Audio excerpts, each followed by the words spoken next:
지금 제가 읽고 있는 책 중에서 심리학, 자존감을 부탁해, 이런 제목의 책이 있습니다. 제가 이 책을 왜 이제 구입하게 됐냐 하면은 인터넷 서점에 들어갔더니 그 서점에서 지금 이 책이 이제 많이 팔리고 있다. 그래가지고 이제 저도 이제 이 책을 구입해서 보게 됐습니다. 또 그런가 하면은 지금 그 베스트셀러 중에서 자존감 수업, 이런 그 심리학 책이 있는데요. 이 책의 부제를 보니까 이렇습니다. 하루에 하나, 나를 사랑하게 되는 자존감 회복 훈련. 이 두 책이 좀 느낌이 좀 비슷해가지고 이 두 책을 비교하면서 보다가 보니까 무슨 생각이 드는가 하면은, 왜 사람들은 이런 종류의 책을 그렇게 찾아서 읽을까? 왜 이런 종류의 책이 베스트셀러가 되고 잘 팔릴까? 그런 생각이 드는 겁니다. 질문하고 보니까 대답이 간단한 거 아닙니까? 현대인들이 그만큼 이 내면에 상처가 많고 또 자존감을 낮게 만드는 요인들이 많다가 보니까 마음이 힘들고, 그러니까 이런 심리학 책을 읽으면서 좀 마음이 좀 도움을 받을까, 그래서 이제 사서 보는 거 아니겠습니까? 그러고 보면은 우리 모든 현대인들은 지난주 그 바울의 고뇌 기억하시죠? 로마서 7장 24절에서 오호라 나는 곤고한 사람이로다, 이 사망의 몸에서 누가 나를 건져내랴. 세 번역으로 보니까 나는 비참한 사람입니다. 누가 이 죽음의 몸에서 나를 건져주시겠습니까? 이런 탄식과 절규가 그 바울에게만 있는 게 아닙니다. 그러고 보니까요, 이 땅을 살아가는 사람들은 딱 두 종류예요. 한 종류는 7장 24절과 같은 탄식이 있는 사람, 한 종류는 이런 탄식이 없는 사람, 이렇게 구분이 되지 않습니다. 모든 이 세상 사람들은 다 바울의 탄식이 다 있습니다. 없는 사람 없습니다. 그럼 어떻게 두 종류로 나누어지느냐?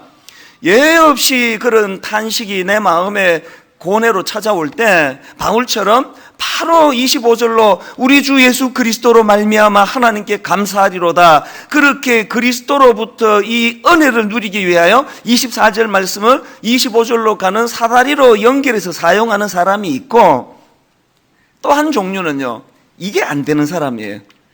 맨날 괴로운데, 맨날 마음이 힘든데, 고뇌가 넘치는데, 나는 비참한 사람입니다 소리치는데 해결책이 없는 사람이 있습니다. 인생은 이렇게 두 종류로 나누는 겁니다.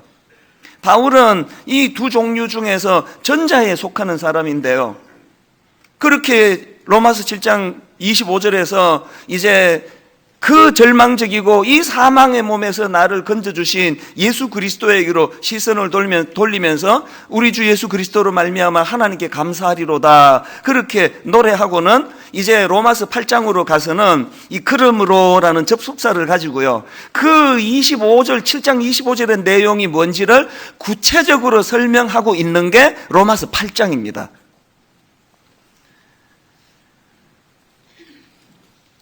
저는 이 로마서 8장을 너무 소중히, 모든 사람이 다 그렇지만요, 그래서 오늘 이 로마서 8장 설교를 참 많이 기다렸는데요, 이건 복음의 엑기스라고 그러지 않습니까? 이 복음 중에 복음을 기록해 놓은 게 로마서 8장이라 그러는데요, 이 로마서 8장이 말씀은 이렇게 시작합니다. 1절, 그러므로 이제 그리스도 예수 안에 있는 자에게는 결코 정죄함이 없나니. 여러분, 이 소중한 복음을 피력하는 첫 관문으로 이 정죄함이 없다는 사실을 강조하는 게 이게 뭘 의미하겠습니까? 이 로마서 전체 문맥으로 이 내용을 보면은요, 인간이 자기 힘을 의지하고 또 율법을 의지하고 그렇게 살아가가지고는, 그렇게 살아서는 이 정죄감의 문제를 해결할 수 없다는 거예요. 이 정죄감의 문제를 해결할 수 없다가 보니까 2절에 나오는 표현처럼 늘 이 죄와 사망의 법에 묶여가지고 불안하고 두려운 삶의 범주를 벗어날 수가 없다는 거예요. 이런 맥락에서 그럼 어떻게 하면 좋습니까? 어떻게 하면은 이 치명적인 이 정죄감의 문제를 해결할 수 있습니까? 여러분, 이 질문에 답하시려면은요, 로마서 8장 1절만 읽으시면 안 되고요, 1절, 2절을 세트로 같이 읽으셔야 됩니다. 우리 같이 한번 읽어보시겠습니까? 1절, 2절 시작. 그러므로 이제 그리스도 예수 안에 있는 자에게는 결코 정죄함이 없나니, 이는 그리스도 예수 안에 있는 생명의 성령의 법이 죄와 사망의 법에서 너를 해방하였음이니라. 여기 나오는 생명의 성령의 법 할 때 법하고요. 그런가 하면은 죄와 사망의 법 할 때 이 법은 원어로 보면은 이 세력 혹은 권세 이렇게 해석할 수 있는 단어입니다. 그러니까 이 2절 말씀을 직역하자면 이렇게 할 수 있습니다. 성령의 권세, 성령의 파워가 죄와 사망의 권세, 죄와 사망의 파워에서 우리를 해방시켜 주셨다. 이런 의미예요. 여러분, 왜 내 힘을 의지해서는, 여러분, 우리가 왜 율법을 의지해 가지고는 이 정죄감의 문제를 해결할 수 없느냐? 무능한 율법으로는, 무능한 내 힘으로는 이 무서운 죄와 사망의 권세를 이길 방법이 없다는 거예요. 그래서 우리 안에 있는 정죄감의 문제는 성령님이 주시는 힘으로, 강력한 생명의 성령의 파워, 이걸로 우리 안에 정죄감을 이길 수 있다. 그 얘기가 오늘 1절 2절의 말씀입니다. 그렇기 때문에 여러분, 우리가 정말 이렇게 열등감에 시달리고 죄책감에 시달리고 정죄감에 초라해지고 그래가지고 무슨 심리학 책 사봐가지고 도움은 돼요.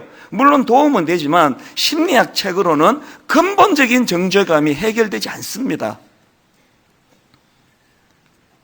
그래서 우리가 우리 안에 있는 이 정죄감의 문제를 해결하기 위해서는 내 안에 계시는 성령님, 예수님께서 당신이 친히 십자가를 지시고 뿐만 아니라 우리와의 연합을 허락해 주셔서 오늘도 우리를 중보하시는 능력의 주님이시지만 또한 성령님이, 예수님께서 우리에게 주신 가장 강력한 선물은 성령님을 보내주신 거예요.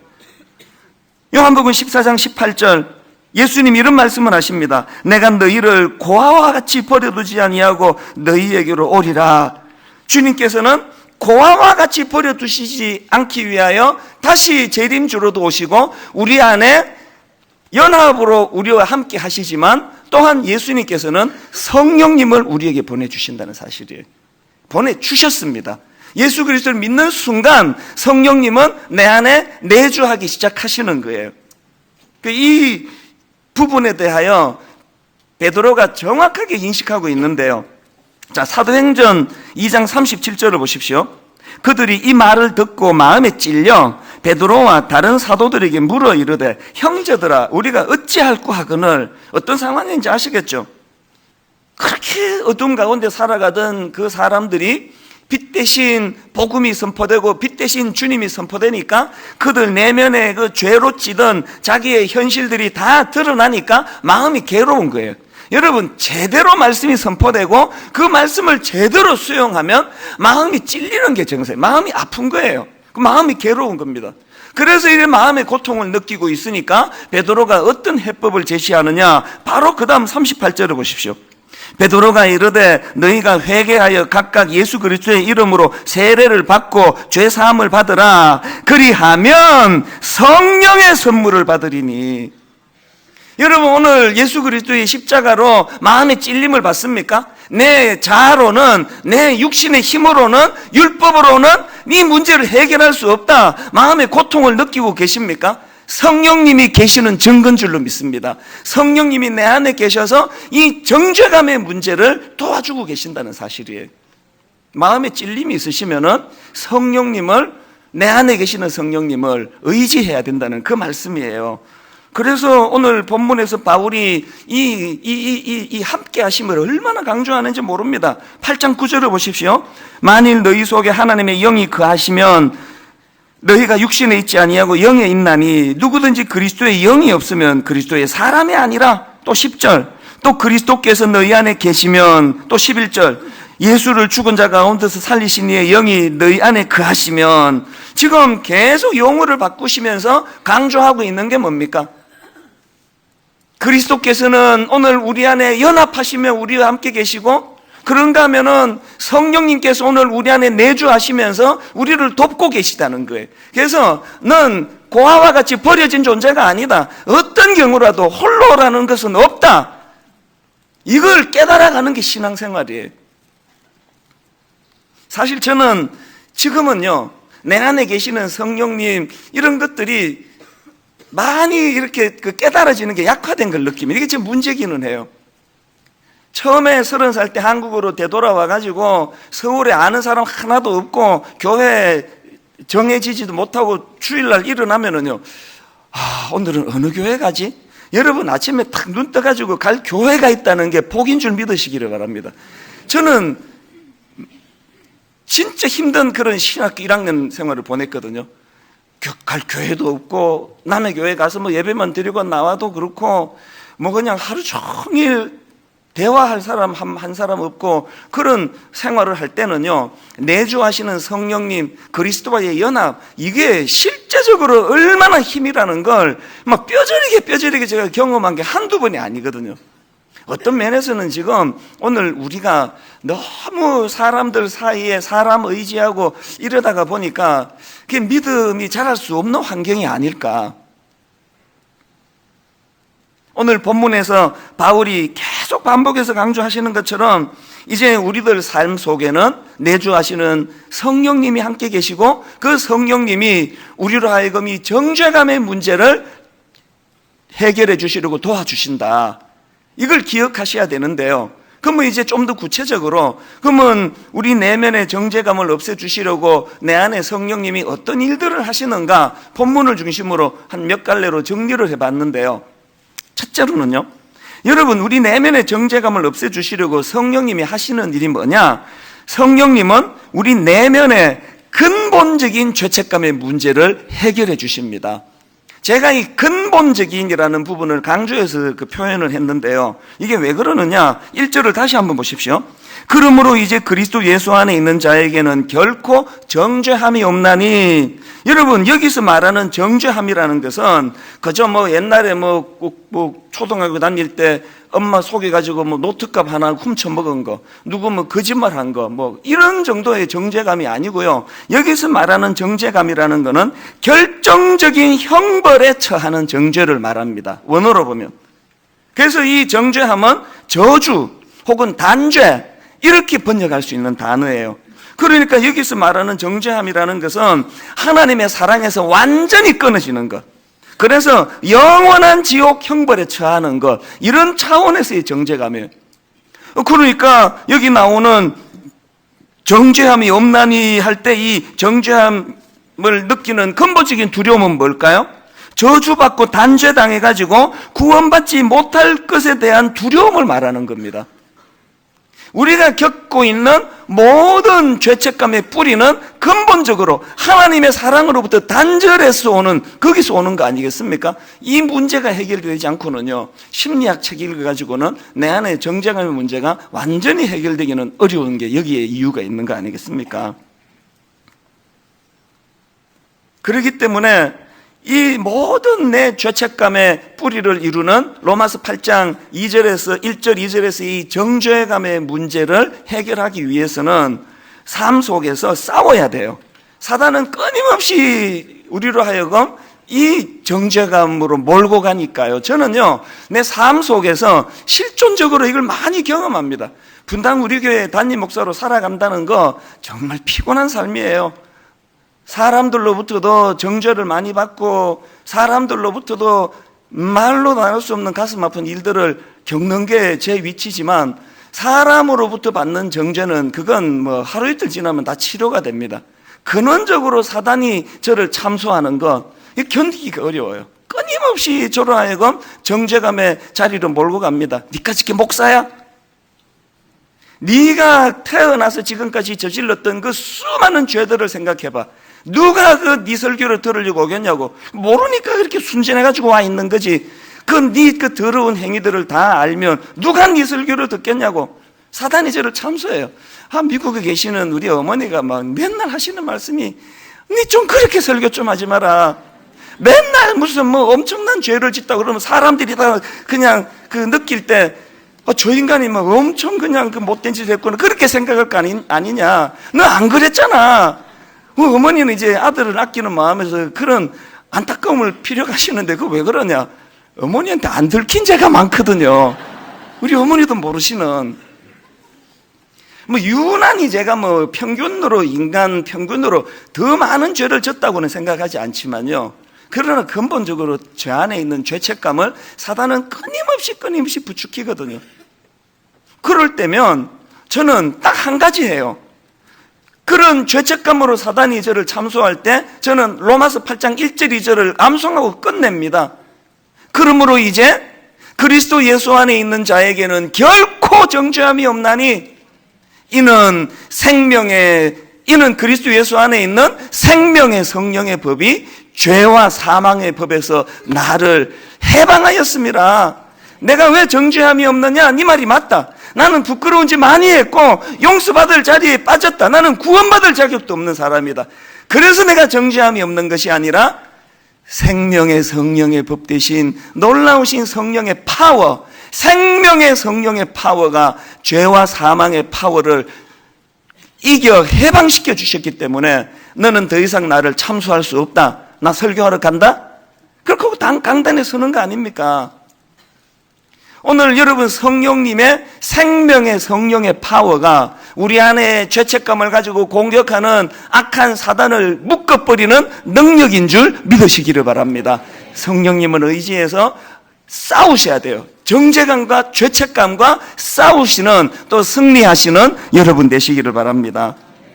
그런가 하면 두 번째로 내 안에 내주하시는 성령님이 하시는 일이 뭐냐? 성령님은요, 우리 생각에 영향을 미치십니다. 이 굉장히 중요한 성령님의 일하심 중에 하나라고 생각합니다. 5절부터 7절에 보면은 이 생각이라는 단어가 많이 나오는데 한번 가만히 보십시오.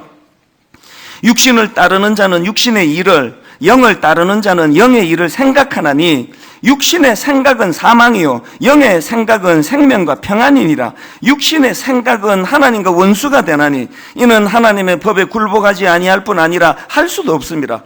여기 보니까 지금 성령님은 우리 내면의 생각과 사고를 통제하기 원하신다는 거예요.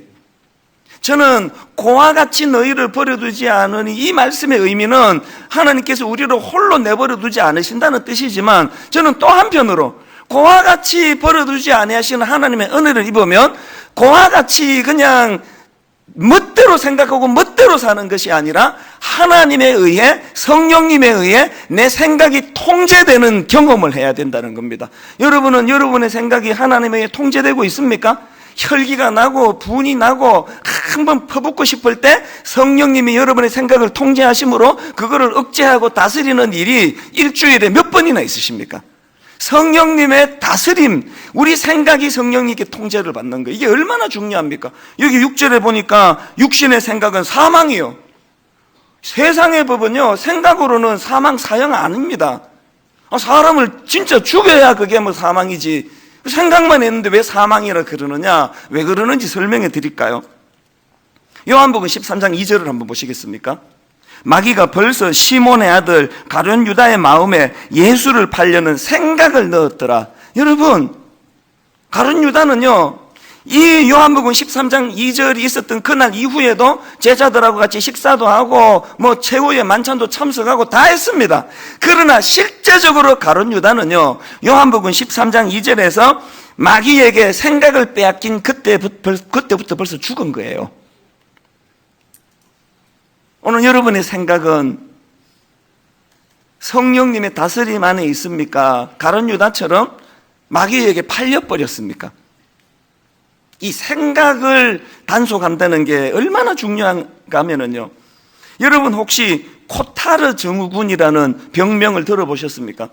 이 코타르 증후군은요, 다른 표현으로 시체 증후군이라고도 해요. 무슨 의미인지 좀 느낌이 오시지 않습니까? 코타르 증후군이라는 것은요, 일종의 그 정신질환인데요, 이제 이미 자신은 죽었다고 믿는 그런 정신질환이에요. 이 코타르 증후군. 그게 시체 증후군이라 그러거든요. 최근에도 보니까 영국의 어떤 30대 남자가 바로 이 코타르 증후군에 걸린 거예요. 그 어떻게 하다 그렇게 됐냐 보니까요, 11년 전에, 그러니까 20대 때죠, 이분이 오토바이를 타고 가다가 오토바이 사고가 난 거예요. 엄청나게 중상을 입었습니다. 여기 골반이 부러지고요, 폐가 파열이 되고요. 그래서 이제 이건 뭐 생명이 위태로운 그런 상태인데, 이제 기적적으로 이제 차도가 생겨가지고 이 사람이 이제 회복이 된 거예요. 그런데 불행하게도 그 과정에서 코타르 증후군이, 시체 증후군이 걸린 거예요. 자기는 이미 죽었다고 생각하는 거예요. 지금 자기는 이게 유령이라는 생각이, 이게 정신질환이니까. 이 사람에게 문제가 뭐냐? 거식증이에요. 음식은 안 먹는 거예요. 죽었는데 뭐 음식은 먹어서 뭐 하노? 그 음식을 거부를 해가지고요, 거의 아사 직전까지 갔대요. 죽기 직전까지 갔는데 다행히 그 재활센터에서 같은 병을 앓다가 회복이 된 그 선배 환자를 만나가지고요, 대화를 하다가 치료가 된 거예요. 다행히 이렇게 살았지만요, 예를 들어서 여러분 이 영국 30대 영국 그 시체 증후군에 걸린, 코타르 증후군에 걸린 이 젊은 사람이 굶어서 죽었으면요, 그거는 오토바이 사고로 죽은 게 아니고요, 생각이 병들어서 죽은 거예요. 이 생각이 그렇게 중요한 겁니다. 생각은요, 사람을 죽게도 만들고 죽을 것 같은 사람을 살게도 만드는 게 생각이에요. 저는 이걸 뼈저리게 경험한 사람이에요. 은혜는요, 성령님이 우리 생각을 교정시켜 주시는 그 은혜를 경험하는 걸, 이걸 신앙생활이라고 그럽니다. 지난번에도 말씀드렸지만 이민 가가지고 막노동 하는데 여기 갔다가 3일 만에 쫓겨나고 저기 갔다가 4일 만에 쫓겨나고 통장에 돈은 점점 줄어가지고 마지막에 한 20불까지 지금 떨어졌는데, 그때 여러분 병 드는 거는 생각인 거예요. 그 당시로 저는요, 열등감, 움직이는 열등감이었습니다. 그리고 그 식충이라는 거 들어보, 식충이, 밥버릇이. 제가 저를 생각한 게 식충이에요. 나는 밥이나 축내지 똥이나 싸고, 난 할 수 있는 게 아무것도 없는 인간이다. 생각이 병이 들어 있었거든요. 우울하고 사람 만나는 것도 싫고, 그렇게 비참한 상태에서 제가 저를 구원할 수 없는 절망적인 상태에서 제가 은혜를 경험한 거예요. 목사 아들이지만요, 정말 제가 제대로 인격적으로 주님을 만나고 은혜의 감격을 누려본 거는 중고등학교 수련회 가가지고 뭐 눈물 한번 쏟고 이런 거 말고는 처음이었던 것 같아요. 얼마나 은혜를 받고 가슴이 터질 것 같고, 왜 내가 식충이야, 왜 내가, 지금 이 과정은 하나님의 연단의 과정이지 내가 이렇게 하다가 내가 망하겠냐고, 너무나 은혜를 받고 막 눈이 퉁퉁 붓도록 울고 막 가슴이 터질 것 같고 그랬는데요, 이렇게 은혜 받고 나가지고 집에 가서 통장을 딱 열어봤더니 20불 돼 있던 게 2만 불로 좀 바뀌어 있고, 그래야 되는 거 아닙니까? 뭐 20불은 그대로 20불이고, 영어 뭐 사도행전 2장에 보니까 막 안 배운 외국어로 막 기도도 하고 그렇대더만 영어 뭐 하나도 안 늘고, 그럼 뭐하러 은혜 받느냐는 게 뭐하러. 제가 깨달은 원리가 뭔가 하면은요, 엄청나게 은혜를 받고 우리는 자꾸 외부적인 환경이 바뀌기를 원해요. 자꾸 상황이 달라지기를 원해요. 20불짜리 통장이 2만 불로 변해 있기를 원하는데, 하나님이 일하시면 그게 아니에요. 하나님의 일하시면요, 은혜 주심으로 외적인 조건이 변화되는 게 하나도 없는데 뭐가 바뀌었나? 내 생각이 바뀌었습니다. 이 상황을 대하는 태도가 달라진 거예요. 식충이, 밥버릇이, 나는 열등감 덩어리, 움직이는 열등감, 울분, 분노, 이런 어두운 생각으로 꽉 차 있던 제 생각이 교정이 되니까, 내 생각이 내주하시는 성령님에 의해 통제를 받으니까요, 인생이 달라지는 거예요. 그때는요, 제가 20대 초반인데 제일 많이 하나님께 부르짖었던 게 이거예요. 하나님, 저 이대로 망하는 거 아니죠? 하나님, 저 이대로 끝나는 거 아니죠? 저 회복되는 거죠? 연단의 과정이 끝나면 제가 회복될 줄 믿습니다. 이런 선포를 많이 했습니다. 하나님께도 그렇게 선포했지만요, 내 친구들 만날 때마다 난 그런 선포를 했습니다. 소리 안 나게 속으로만. 비웃을 것 같아가지고. 너 나 10년 뒤에 어떻게 되는지 한번 두고 봐. 나 이대로 망하지 않아. 너 10년 뒤에 내 어떻게 되는지 한번 볼래? 여러분, 그렇게 하고 10년 뒤에요, 제가 옥하는 목사님의 스카웃은 아니고 원선해가지고 당당히 내가 뽑힌 사람이에요. 그때부터 10년 뒤에 내 인생이요, 청소년들에게 영향을 미치는 그 10년 전에 변기 청소하던 제가 3불 35전 최저임금을 받으면서 식충이라고 그런 생각에서 사로잡혀 있던 제가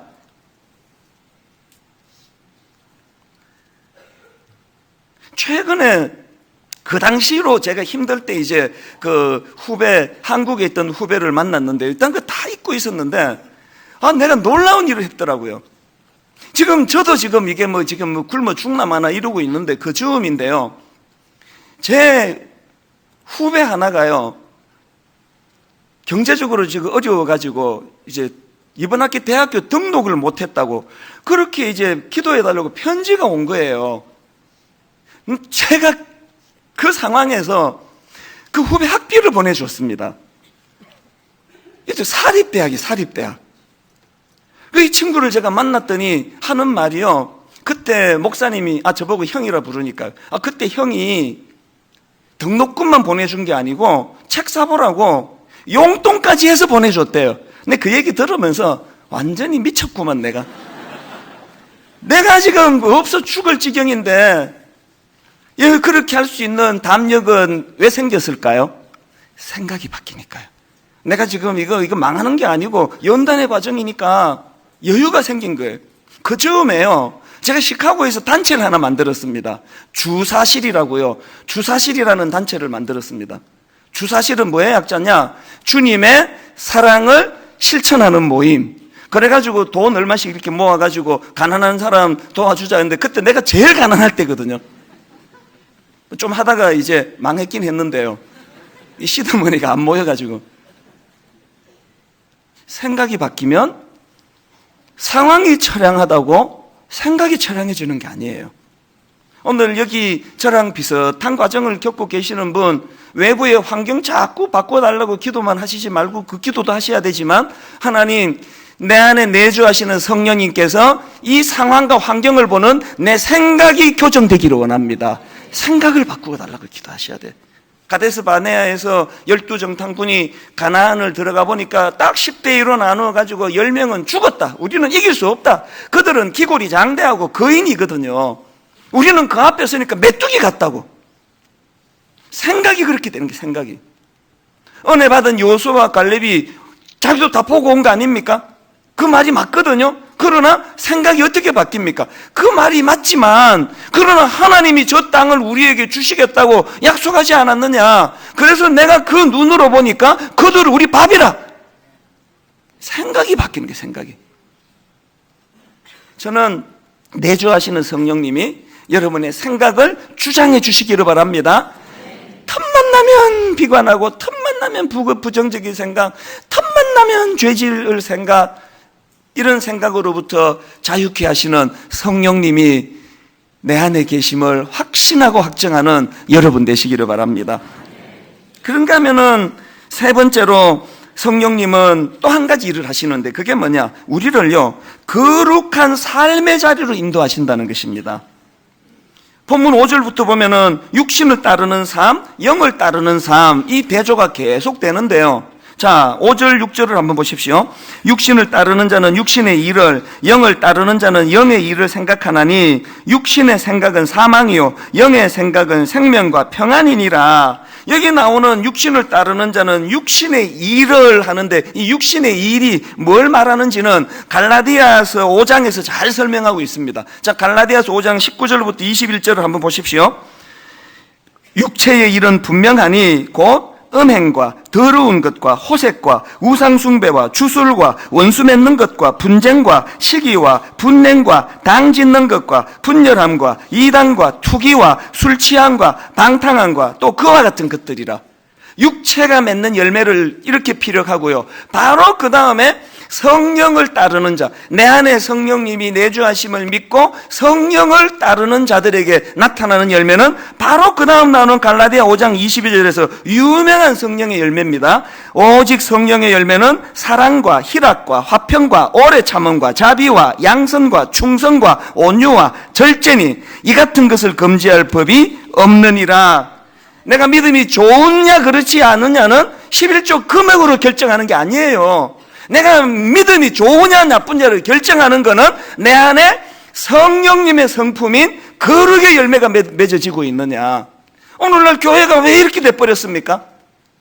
큰 교회 만들고 사람 많이 모으고 유명한 목사 되고 설교 잘한다는 소리 듣고 이런 어떤 기능적인 것으로만 가다가 성령님의 성품인 거룩을 추구하지 않은 결과 아닙니까? 사람들 앞에서는 큰 종이라고 떠받침을 받지만 하나님 앞에서는 비참한 종으로 전락하는 현실 아닙니까? 우리가 뭘 부끄러워해야 되겠습니까? 그래서 저는 종종 인용하는 프란시스 셰프의 말을 잊어서는 안 된다고 생각합니다. 우리 시대의 절망은 이 시대의 성도들이 행복은 갈망하지만 더 이상 거룩을 갈망하지 않는 것에서 기인하는 것이다. 프란시스 셰프의 이 말도 기억하시죠? 인생의 목적은 행복이 아니라 거룩이다. 분당 우리 교회 담임 목사의 인생의 목표는 사람 최고로 많이 모이는 교회를 만들었다는 이런 목표가 아니라 거룩이다. 사업하시는 분의 최고의 목표는 떼돈을 벌었다는 그 소리 듣는 것이 아니라 거룩이다. 여러분 각자 삶에서 여러분이 추구하는 것은 거룩이다. 거룩. 왜 그렇습니까? 내 안에 내주하시는 삼위 하나님의 성품이 거룩이거든요. 누구랑 가까이 하느냐가 그 사람의 성품을 담는 거 아닙니까? 그래서 빌립보서 2장 5절에 보니까 너희 안에 이 마음을 품으라 곧 그리스도 예수의 마음이니, 제가 참 이 설교를 준비하다가 문득 감사했던 게 뭔가 하면은요, 목사가 되온 이후로 여러분 제가 부끄럽지만 저는 30대 때보다 40대 때 현저하게 죄 짓는 게 줄었습니다. 30대에 비해서 40대 때만 괄목상대하게 제가 죄를 적게 지었거든요. 40대에 비해서 저의 50대는요 또 괄목하게 제가 죄를 지금 적게 짓고 있습니다. 믿어주세요. 이건 믿어주세요. 사실이에요. 내가 기대하는 건 뭐예요? 내 60대 때는 또 지금보다도 더 죄를 적게 지을 거니까 얼마나 기대가 되겠냐고요. 어떨 때는 빨리 60대가 왔으면 좋겠습니다. 이걸요 성화라 그럽니다. 성화. 이 성화는 어떻게 일어날까요? 내 안에 내주하시는 성령님이 내 생각을 주장할 때 거기에 반항하지 않을 때 일어나는 열매인 줄로 믿으시기를 바랍니다. 이렇게 성령님은 우리로 하여금 근본적인 죄책감의 문제를 해결해 주시고, 두 번째로 우리 생각에 영향을 미치시고, 세 번째로 우리를 거룩한 삶의 자리를 인도해 주시는데요. 근데 여러분, 이렇게 성령님이 우리 내면의 정죄감을 없애시려고 일하시는데 그게 우리가 할 일이 있습니다. 우리가 이 일하시는 성령님께 협조해 드려야 될 일이 하나 있습니다. 그게 뭐냐? 4절입니다. 육신을 따르지 않고 그 영을 따라 행하는 우리에게 순종이래. 순종. 성령님이 일하실 때 반항하지 않고 순종해 드리는 거예요. 저는요 이 말씀을 묵상하는데 지난주에 우리 다락방에서 이제 공과를 같이 나누고요 묵상을 하고 났는데 제가 묵상한 한 대목이 머릿속을 떠나지를 않는 거예요. 계속 한 장면이 머무는데 그게 예수님이 기도하시는 모습이에요. 그 다락방 참석 안 하시는 분들은 배경을 모르시니까 간단하게 설명을 드리자면요, 누가복음 6장에 보면은 예수님이 안식일에 참 귀한 일을 하세요. 이 손이 마른, 한쪽 손이 마른 장애인을 고쳐주세요. 이 귀한 일을 하셨는데 그냥 서기관과 바리새인들이 안식일에 왜 그런 일을 하느냐고, 일하지 말라 그랬잖아 안식일에. 이런 말도 안 되는 시비를 겁니다. 예수님이 그 안식일의 의미를 다 설명했는데도 불구하고 그 일을 계기로 예수를 죽일까 의논하니라. 여러분, 육신의 몸을 입은 예수님이 이게 얼마나 이 마음이 힘든 그런 상황이겠냐고요. 그랬더니 예수님이 하신 일이 뭐냐? 그런 복잡한 그들을 떠나가지고 기도하러 가십니다. 그게 6장 12절이에요. 이때에 예수께서 기도하시러 산으로 가사 밤이 새도록 하나님께 기도하시고, 이게 우리말 성경은요 하나님께 기도하시고 그래가지고 대상을 강조하는 것 같은데요, 원어로는 이게 그런 의미가 아니에요. 원어로 보면은 이게 하나님께 기도가 아니고요 하나님의 기도예요. 하나님의 기도. 이 차이를 아시겠습니까? 물론 대상인 하나님께 기도한 것도 많지만 여기에서 지금 저자인 누가가 강조한 것은 밤이 새도록 주님이 하나님의 기도를 드려요. 하나님의 기도. 무슨 뜻인지 아시겠죠? 그렇게 주변에서 깐죽깐죽 자기를 괴롭히고 죽이려고 할 때 거기에 맞상대하지 않고 밤이 맞도록 주님은 하나님의 뜻, 하나님의 일하심, 하나님의 중심, 하나님의 기도를 밤새도록 하신 거예요. 그리고 내가 감동이 되는 게 뭐냐, 그 다음날 날이 밝아오니까요, 누가복음 6장 13절입니다. 밝음에 그 제자들을 부르사 그 중에서 12를 택하여 사도라 칭하셨으니, 그 저질들이 깐죽깐죽 주님을 괴롭혀도 흔들리지 않고 밤이 맞도록 하나님의 기도, 하나님의 뜻을 살피는 기도, 하나님이 기뻐하시는 그 기도를 드리고 난 이후에 아침이 되니까 12제자를 세우시고 당신의 사명의 길로 두벅두벅 걸어가셨다는 거예요. 여러분은 왜 자꾸 걸음을 멈추세요? 누가 여러분을 그렇게 자꾸 괴롭힙니까? 누가 여러분을 그렇게 혼미하게 해가지고 억장이 무너져 가다가 주저앉으십니까? 우리 생각을 성령님이 사로잡으시는데, 성령님께 생각이 사로잡히기 위해서 쓰는 도구가 기도인 줄로 믿습니다. 기도를 통해 하나님의 뜻이 구현되는 그 기도예요. 저는 사람을 많이 상대하다가 보니까 가끔씩 사람에게 상처를 받을 때가 있습니다. 기대를 많이 한 사람에게 상처를 더 받는 거 아닙니까? 간혹 저는 우리 부교역자들에게 상처를 받을 때가 있습니다. 나는 저 사람한테 기능으로 다가간 적이 없는데, 나는 저 사람에게 형으로, 관계로 다가갔는데, 저 사람은 나를 그저 큰 교회 목사 밑에 부목사로, 그래서 기능으로 내게 다가오는구나, 이런 걸 깨달으면은요, 사단이 바로 저를 밀가부로도 공격해요. 그 봐라, 부목사들한테 잘해줘봐야 소용없는 거야. 다른 목사들한테도 잘해주지 마. 기능으로 대 기능으로. 사단이 제게 뭘 공격하는지 너무 잘 알거든요. 오늘 담임 목사와 부교역자 사이, 담임 목사와 장로 사이, 여러분 오늘 성도와 목사 사이를 이렇게 사단이 이간질 시킬 때 어떻게 해야 됩니까? 길길이 날뛰면서 맞다 그러면서 그냥 놀아나서 되겠습니까? 밤이 맞도록 하나님께 하나님의 기도를 드려. 하나님의 기도. 그 마음이 풀릴 때까지. 하나님의 연약한 육신을 가진 저 젊은 목사를 내가 이해하지 못한다면 내가 이 형이겠습니까? 하나님 그거 하나 정도도 용납하지 못하는 저를 불쌍히 보시고, 하나님 이런 일들 때문에 다른 부교역자들에게 악한 생각이 가지 않도록 도와주시기 원합니다. 비록 예수님처럼 밤이 맞도록은 기도한 적은 없지만요, 꽤 열심히 기도하는 거예요. 왜 해야 될까요? 내 안에 내주하시는 성령님이 일하시도록 내가 협력을 해드려야 돼요. 미움과 분노와 증오와 이런 것으로 성령님의 일하심을 방해하면은 성령님이 근심하세요. 오늘 여러분 밤이 맞도록 기도하신 예수님처럼 무슨 기도가 필요하세요? 여러분 안에 이 육신의 정욕이, 죄의 이 끊임없는 공격이 여러분 앞에 노출이 되어 있으면 밤이 맞도록 하나님의 기도를 드리되 거룩을 주시옵소서. 아버지, 이 더러운 죄에 노출되어 있습니다. 거룩을 주옵소서. 용서할 수 없는 어떤 사람을 만나면 하나님의 기도를 드려야 돼요. 하나님, 내 안에 미움으로 하나님 일하심이 방해되지 않기를 바랍니다. 결론을 맺으려고 합니다.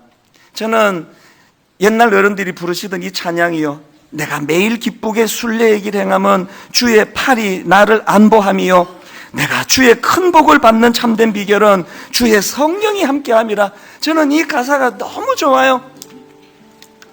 성령이 계시네, 할렐루야, 함께 계시네. 왜 이렇게 기쁘냐? 좁은 길을 걸으며 밤낮 기뻐하는 것, 주의 성령이 함께함이라. 성령이 함께해서 20불짜리 통장이 2만 불 돼서 기쁜 거 아니에요. 좁은 길을 걸으며 밤낮 기뻐하는 것. 오늘 우리 찬양 같이 부르실 때 설교가 정리가 되고 내 마음에 그 성령님을 경험하는 사건이 있기를 바랍니다. 우리 이렇게 찬양합니다. 내가 매일 기쁘게 순례의 길 행함은 주의 팔이 나를 안보함이요, 내가 주의 큰 복을 받는 참된 비결은 주의 영이 함께함이라. 아멘. 성령이 계시네, 할렐루야, 함께 하시네. 좁은 길을 걸으며 밤낮 기뻐하는 것, 주의 영이 함께하니. 전에 죄에 빠진 빠져서 죄에 빠져서 평안함이 예수 십자가의 공로 힘입어 그 발 아래 엎드려 참된 평화 얻으면 주의 영이 함께함이라. 우리 이렇게 선포합니다. 성령이 계시네 할렐루야 함께하시네. 좁은 길을 걸으며 밤낮 기뻐하는 것 주의 영이 함께함이라. 우리 다 자리에서 일어나셔서 나와 동행하시고 모든 염려하시니 나는 숲의 새와 같이 기쁘다. 내가 기쁜 마음으로 주의 뜻을 행함은 주의 영이 우리 내면의 기쁨 회복되기 원합니다. 성령이 계시네 할렐루야 함께 하시네. 좁은 길을 걸으며 밤낮 기뻐하는 것 주의 영이 함께 하리라. 성령이 계시네 할렐루야 할렐루야 함께 하시네. 좁은 길을 걸으며 밤낮 기뻐하는 것 주의 영이 함께함이라. 살아계신 하나님 아버지, 우리 내면이 어지럽습니다. 정죄감에 시달리고 있습니다. 자꾸 아버지 철없던 옛날에 저질렀던 그 아픈 죄악의 기억들이 떠올라 사단은 이것을 가지고 끊임없이 우리를 참소하고 있습니다. 아버지, 내가 가진 힘으로는, 이 무기력한 율법으로는 이 정죄감의 문제를 해결할 수 없어서 내 안에 계신 성령님 의지합니다.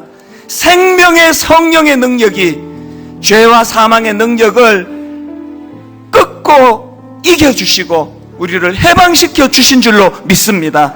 이 정죄감으로부터 자유하고 이제 하나님 내 안에 계시는 성령님 마음껏 일하시도록 협조해드리기를 원합니다. 순종하면서 어두움이 찾아올 때, 더러운 죄악이 유혹할 때, 누구를 미워하는 마음으로 마음이 힘들고 괴로울 때 주님이 보여주신 모범처럼 밤이 맞도록, 밤이 새도록 하나님께 하나님의 기도를 드리는 저희들 되게 하여 주시옵소서. 그래서 기어이 그 유혹을 이겨내고 뚜벅뚜벅 맡겨주신 사명의 길을 한 걸음 한 걸음 발걸음을 옮기는 믿음의 사람들이 되도록 인도하여 주시옵소서.